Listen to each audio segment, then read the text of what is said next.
ப்ரீவியஸாக volume profile நான் draw பண்ணும்போது இந்த மாதிரி 4 days 3 days வச்சு ட்ரா பண்ணியிருப்பேன்னா அப்போ நான் உங்களுக்கு என்ன காமிச்சேன்? வால்யூம் எங்கே அதிகமாக இருக்குன்னு காமிச்சேன்னா இங்கே பாருங்கள், அதே மாதிரி வால்யூம் இங்கே அதிகமாக இருக்கா. இன்றைக்கி கூட பாருங்கள், அதில் ஓப்பன் ஆக்கி எனக்கு அதுலேயே தான் ட்ராவல் பண்ணியிருக்கு. ஓகேங்களா?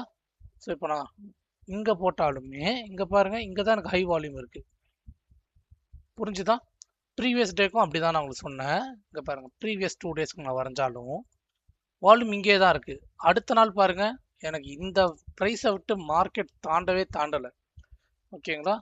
ஸோ வால்யூம் ப்ரொஃபைலை கற்றுக்கோங்க. ஓகேங்களா? ரொம்ப ஈஸி. வால்யூம் ப்ரொஃபைல் நீங்கள் ஒன்ஸ் மாஸ்டர் பண்ணிட்டீங்கன்னா உங்களால் ஈஸியாக சைட்வேஸ் மார்க்கெட்டை ப்ரெடிக்ட் பண்ண முடியும். ஓகேங்களா? ஸோ இப்போ நீங்கள் நிஃப்டியில் வரைகிறது தான் பேங்க் நிஃப்டிலையும். ஸோ பேங்க் நிஃப்டிலையும் வீடியோ போட்டிருப்பேன். இங்கே பாருங்கள், ஏற்கனவே ட்ரா பண்ணியே வச்சுருக்கேன்.